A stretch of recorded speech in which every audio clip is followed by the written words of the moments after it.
Shalom, selamat hari Minggu bagi kita semua. Biarlah kasih dan kemurahan Tuhan tetap menyertai Bapak Ibu dan Saudara dimanapun kita berada. Sebelum kita mendengarkan firman Tuhan pada minggu ini, mari kita bersatu di dalam doa. Bapa di dalam Yesus, terima kasih ya Tuhan, kami bersyukur kasih dan kemurahan Tuhan boleh memberkati kami sampai pada minggu ini. Kami bersyukur firman-Mu yang akan memberkati kami sebentar lagi akan kami dengarkan. Kuasai kami dengan roh hikmat Tuhan, sehingga firman Tuhan boleh kami mengerti, terlebih kami lakukan dalam setiap kehidupan kami. Dalam nama Yesus kami berdoa dan bersyukur kepada Tuhan. Amin. Bapak Ibu, saudara-saudara yang diberkati oleh Tuhan, firman Tuhan yang mau kita dengarkan pada minggu ini dari Amos pasalnya yang ke-7 ayat 10 sampai ayatnya yang ke-17. Amos pasalnya yang ke-7 ayat 10 sampai ayatnya yang ke-17. Demikianlah kebenaran firman-Nya. Lalu Amazia imam di Betel menyuruh orang menghadap Yerobeam raja Israel dengan pesan, Amos telah mengadakan persepakatan melawan tuanku di tengah-tengah kaum Israel. Negeri ini tidak dapat lagi menahan segala perkataannya. Sebab beginilah dikatakan Amos, Yerobeam akan mati terbunuh oleh pedang, dan Israel pasti pergi dari tanahnya sebagai orang buangan. Lalu berkatalah Amazia kepada Amos, melihat, pergilah nyala ke tanah Yehuda, carilah makananmu di sana dan bernubuatlah di sana. Tetapi jangan lagi bernubuat di Betel, sebab inilah tempat kudus raja, inilah bait suci kerajaan. Jawab Amos kepada Amazia, aku ini bukan nabi dan aku tidak termasuk golongan nabi, melainkan aku ini seorang peternak dan pemungut buah arahutan. Tetapi Tuhan mengambil aku dari pekerjaan menggiring kambing domba, dan Tuhan berfirman kepadaku, pergilah, bernubuatlah terhadap umatku Israel. Maka sekarang dengarlah firman Tuhan, engkau berkata, janganlah bernubuat menentang Israel, dan janganlah ucapkan perkataan menentang keturunan Isa. Sebab itu beginilah firman Tuhan, istrimu akan bersundal di kota, dan anak-anakmu laki-laki dan perempuan akan tewas oleh pedang. Tanahmu akan dibagi-bagikan dengan memakai tali pengukur. Engkau sendiri akan mati di tanah yang najis, dan Israel pasti pergi dari tanahnya sebagai orang buangan. Amin. Bapak Ibu saudara-saudara yang diberkati oleh Tuhan, pada minggu ini kita mau merenungkan firman Tuhan dengan tema tetaplah menyuarakan kebenaran. Tetaplah menyuarakan kebenaran. Pada umumnya ketika seseorang mengatakan suatu kebenaran kepada baik itu kelompok, baik itu pribadi, pasti dia akan tidak disenangi, dia akan dibenci, dia akan dimarah oleh orang yang merasa terusik, merasa terganggu akan setiap perkataan yang disampaikannya. Sehingga ada dua posisi orang ketika mengatakan kebenaran, dia siap dibenci, dia siap dimusuhi, dia siap dimarah oleh orang tersebut karena dia mengatakan yang benar seturut kebenaran firman Tuhan.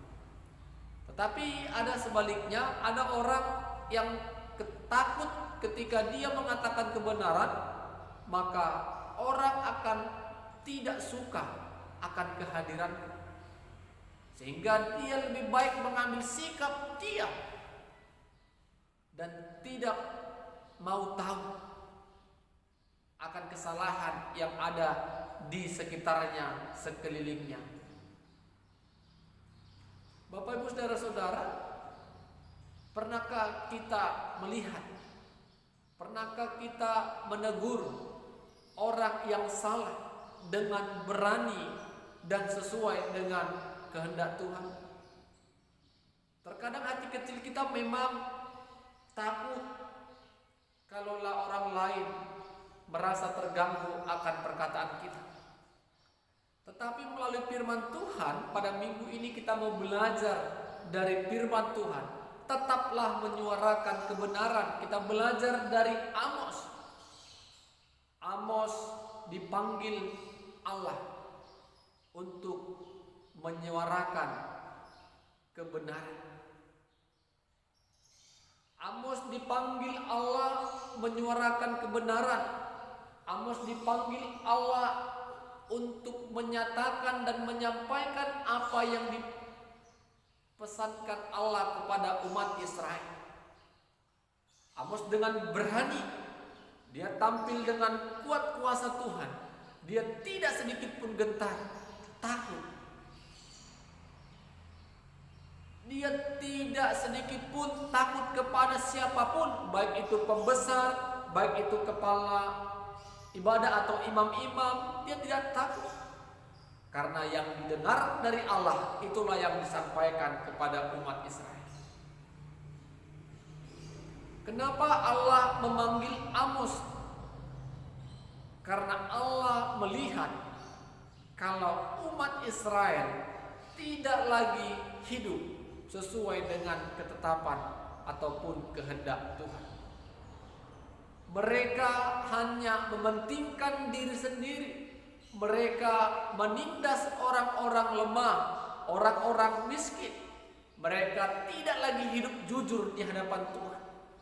Dan imam-imam juga, kepala-kepala agama juga hanya mementingkan kepentingan diri sendiri, tidak melihat kepentingan orang lain.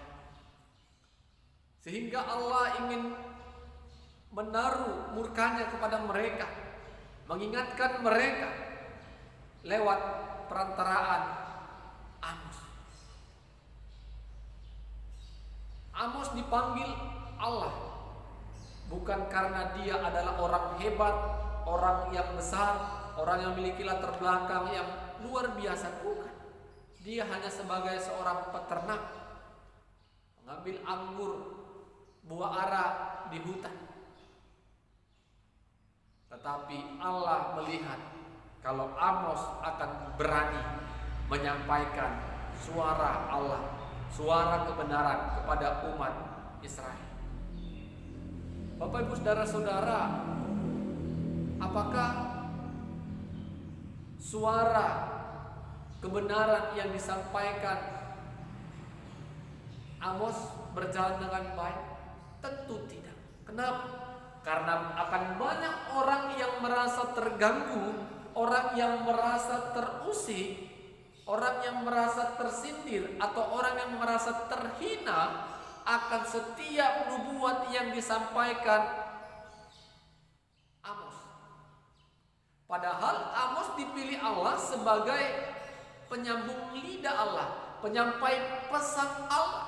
Yang disampaikan Amos kepada umat Israel bukan karena keinginannya, tetapi Allah ingin berseru, ingin bersuara kepada umat Israel melalui Amos. Kita lihat Bapak Ibu saudara-saudara, seorang imam di Betel, Amazia, merasa terusik, merasa tersinggung.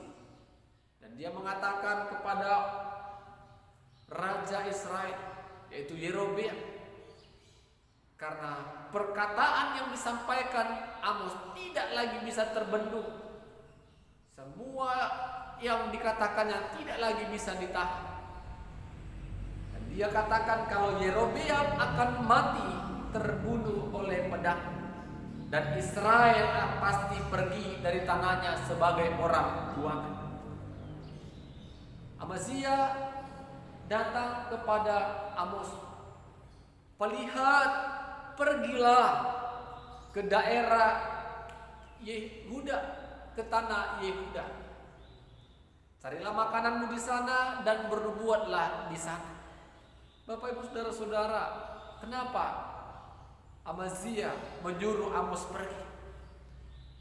Karena Amazia tidak siap mendengarkan setiap hukuman-hukuman yang disampaikan Allah melalui perantaraan Amos. Dia merasa terusik, dia merasa terganggu dan tidak nyaman akan setiap perkataan-perkataan yang disampaikan Amos kepada dia dan kepada umat Israel pada saat itu. Sehingga Amazia mengatakan, "Lihat, pergilah." Tapi apa kata Amos, Bapak Ibu saudara-saudara? Amos bukanlah nabi dari golongan nabi yang besar. Amos mengakui dirinya hanyalah seorang peternak, tetapi dipanggil Allah, dipakai Allah untuk bernubuat di umat Israel, umat Allah, bukan di mana-mana. Jadi keterpanggilan Amos hanya untuk bernubuat pada bangsa Israel ataupun umat Israel pada saat itu, tidak di luar daerah itu. Sehingga Amos mengatakan dengan berani kepada Amazia, "Amazia, istrimu akan bersundal di kota, anak perempuanmu dan laki-laki akan mati terbunuh oleh pedang, dan tanahmu akan diambil orang, bahkan engkau akan mati di tanah yang najis." Bapak Ibu saudara-saudara, Amos tidak takut sedikit pun akan apa yang dikatakan oleh Amazia. Malah dia sebaliknya mengatakan suatu kegelisahan, suatu ketakutan bagi Amazia. Mungkin kalau kita di posisi Amazia, Bapak Ibu saudara, kita akan kembali marah, kita merasa takut dan cemas. Apa yang dikatakan oleh Amos ini? Seolah-olah dia mengatakan sesuatu yang sudah pasti. Mungkin itu yang kita akan lakukan, Bapak Ibu. Tapi Amos tetap mengatakan itu, karena itulah yang dikatakan Allah kepada Amos. Dan yang paling penting, dia mau katakan, Israel pasti pergi dari tanahnya sebagai orang buangan. 2 kali. Israel pasti pergi, ayat 11. Ayat terakhir, ayat 17, Israel pasti pergi dari tanahnya menjadi orang buangan. Ini yang disampaikan Amos kepada umat Israel. Allah murka, Allah mau menghukum mereka karena perbuatan-perbuatan mereka yang tidak sesuai dengan kehendak Tuhan. Bapak Ibu saudara-saudara yang diberkati oleh Tuhan, apa yang mau kita boleh renungkan dan kerjakan pada saat ini ketika kita sudah mendengarkan firman Tuhan? Masihkah kita takut untuk mengatakan yang benar? Apakah kita tetap mengambil sikap diam, bersekongkol dengan kesalahan dan ketidakbenaran demi kenyamanan kita? Mari Bapak Ibu, bangkit, semangat, dan lihatlah, Tuhan akan memakai, Tuhan akan melihat kita, pribadi-pribadi yang berani menyatakan kebenaran. Kebenaran bukan karena kebenaran kita, tetapi kebenaran karena kebenaran firman Tuhan. Ketika kita memberikan nasihat, pandangan, arahan, bahkan peringatan kepada orang yang bersalah, jangan takut kita dibenci, kita tidak dianggap.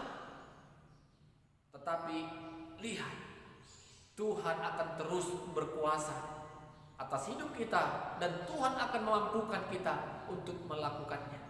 Tetapi kalau kita bersekongkol dengan ketidakbenaran, Bapak Ibu, Tuhan juga akan melihat kita kalau kita hidup dalam ketidakbenaran dan hidup dalam keberdosaan. Bapak Ibu, mari firman Tuhan tetaplah menyuarakan kebenaran. Jangan diam melihat yang salah. Sampaikan yang benar, benar-benar, salah. Jangan takut orang membenci kita. Jangan takut orang tidak senang akan kehadiran kita. Tetapi takutlah ketika Tuhan melihat kalau kita bersekongkol dengan kesalahan. Amin. Kita bersatu dalam doa. Kami puji dan muliakan nama-Mu ya Tuhan, buat berkat firman Tuhan yang boleh kami dengarkan pada minggu ini. Biarlah kami tetap menjadi penyampai-penyampai kebenaran pada setiap orang-orang yang di sekitar kami dan sekeliling kami Tuhan. Biarlah kuasai kami dengan Roh Kudus, sehingga Roh-Mu yang memampukan kami untuk menyuarakan dan menyerukan kebenaran-kebenaran seturut kehendak firman Tuhan. Biarlah kiranya Tuhan setiap orang yang mendengarkan firman Tuhan terberkati dan boleh menjadi berkat bagi setiap orang-orang yang kami jumpai. Dalam nama Yesus kami berdoa dan bersyukur kepada Tuhan. Amin. Shalom. Tuhan Yesus memberkati kita.